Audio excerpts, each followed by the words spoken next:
अब ये आया कहाँ से आयुर्वेद? तो कहते हैं ब्रह्मा स्मृत्वा आयुषो वेदम। ब्रह्मा ने आयुर्वेद का स्मरण किया।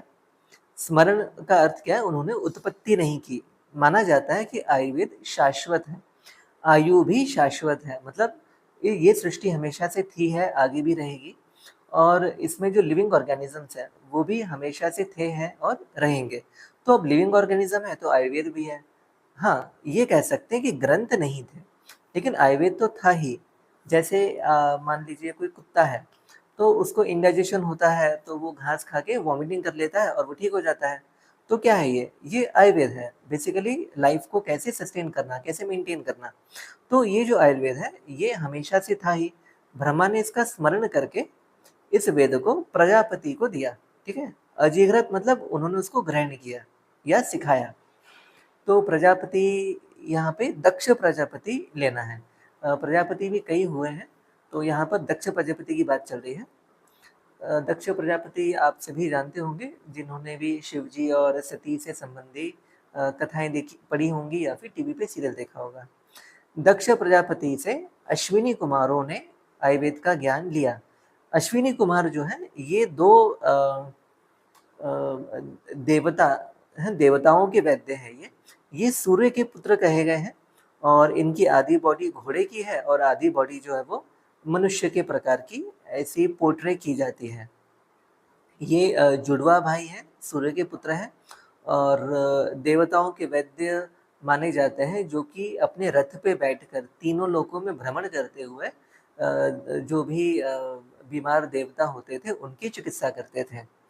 फिर अश्विनी कुमारों से इंद्रदेव ने आयुर्वेद का ज्ञान प्राप्त किया, है ना। सहस्राक्षम, सहस्राक्ष यानी कि ये इंद्र का एक पर्याय है। ऐसी कथा है कि किसी XYZ कारण की वजह से इंद्र के शरीर पर 1000 आंखें निकल आई थी। हजार का यानी हजार का अर्थ है सहस्र, और अक्ष का अर्थ है नेत्र। तो सहस्राक्ष। एक्चुअली मुझे स्टोरी जो है इसके दो वर्जन याद आ रहे हैं फिलहाल, तो थोड़ा सा मैं कंफ्यूज हूँ कि एग्जैक्टली कौन सा वर्जन करेक्ट है। बट कुल मिला के जो इंद्रदेव हैं इनके शरीर पर 1000 आंखें उग आई थी, है ना। एक तो तिलोत्तमा से संबंधी है कथानक, और एक जो है वो जो सप्तऋषियों की वाइफ के साथ केस हुआ था एक, उससे संबंधी है। तो उस कारण से 1000 आंखें आ गई, तो इंद्रदेव का नाम सहस्राक्ष रख दिया गया। तो अश्विनी कुमारों से सहस्राक्ष ने आयुर्वेद का ज्ञान प्राप्त किया। फिर इंद्रदेव के पास अत्रि पुत्रादि मुनि गए, उन्होंने आयुर्वेद का ज्ञान लिया। वहाँ से अग्निवेश आदि जो ऋषि थे उन्होंने उनसे आयुर्वेद सीखा, और फिर अलग अलग तंत्रों की रचना की। तंत्र यानी कि टेक्स्ट या कोई बुक या कोई लिटरेचर। ओके। तो आयुर्वेद में परमात्र क्यों रखना है? तो इसकी निराकरण के लिए कह रहे हैं कि आयुर्वेद शाश्वत है ना, अनादि है, अनंत है। ब्रह्मा ने आयुर्वेद की उत्पत्ति नहीं की, लेकिन उसका स्मरण किया और शिष्यों को दिया। आयु संबंधी वेद आयुर्वेद, और ये पाल्य पालक संबंध है, मतलब आयुर्वेद के द्वारा आयु का पालन किया जाता है।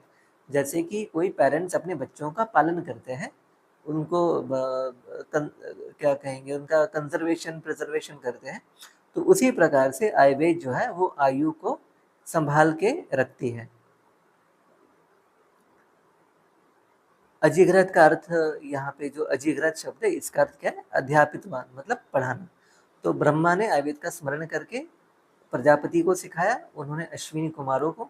वहां से इंद्रदेव, इंद्रदेव के पास अत्रि पुत्रादि ऋषि गए, वहां से अग्निवेश आदि ऋषियों ने सीखा और अलग तंत्रों की रचना की।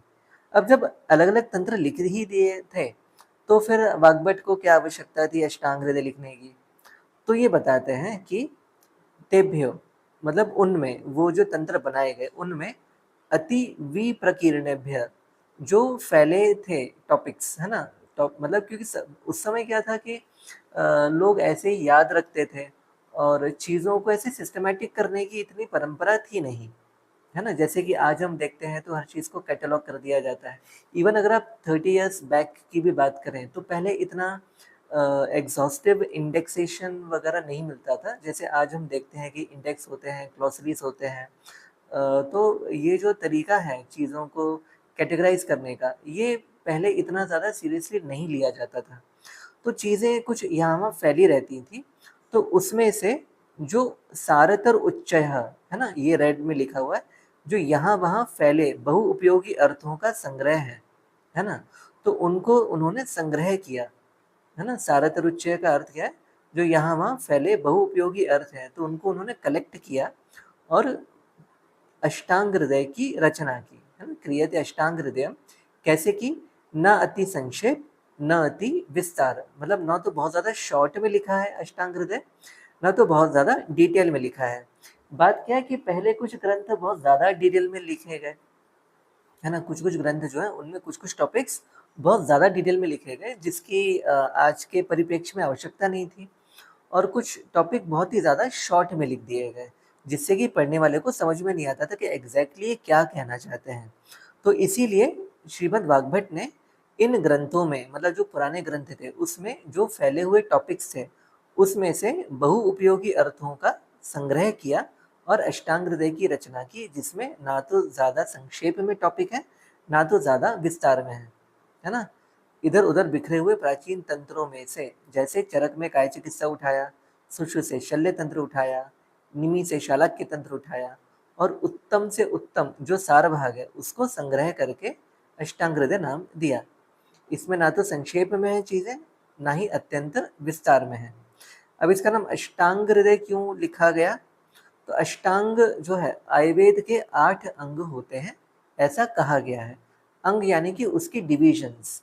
जैसे आज हम जैसे मान लीजिए किसी मेडिकल कॉलेज की बात करते हैं तो उसमें अलग अलग डिपार्टमेंट्स होते हैं, तो उसी प्रकार से जो आयुर्वेद है उसे उसके 8 अंग बताए गए हैं, और इस 8 अंग युक्त वाले आयुर्वेद का ये जो अष्टांग आयुर्वेद है उसका जो हृदय है ना, मतलब जिस प्रकार से शरीर के, ब्लू में आप देखिए, जिस प्रकार से शरीर के सभी अवयवों में हृदय प्रधान है, उसी प्रकार से आयुर्वेद में अष्टांग हृदय नामक ग्रंथ प्रधान है, इसीलिए इसका नाम अष्टांग हृदय रखा गया है। जनरली होता क्या था पहले कि पहले जो ग्रंथ लिखे जाते थे उनमें कोई एक टॉपिक मेन होता था, जैसे चरक संहिता में काय चिकित्सा मेन है, सुश्रुत संहिता में शल्य तंत्र मेन है, मतलब सर्जरी, निमि तंत्र में शालाक्य तंत्र मेन है, मतलब ईएनटी ऑप्थेल, जो सिर और गर्दन की बीमारियां हैं वो, है ना। लेकिन इन्होंने क्या किया, इन्होंने सब कुछ कलेक्ट करके एक कलेक्शन टाइप का अष्टांग हृदय नाम का ग्रंथ लिख दिया, जिसमें सारे टॉपिक ना तो ज्यादा डिटेल में है ना तो ज्यादा शॉर्ट में है, और इस कारण से वो अष्टांग हृदय नामक कहा गया, क्योंकि सभी अवयवों में हृदय प्रधान होता है, उसी प्रकार से सभी ग्रंथों में अष्टांग हृदय प्रधान है। अभी 8 अंग जो है इनका वर्णन हम देखते हैं।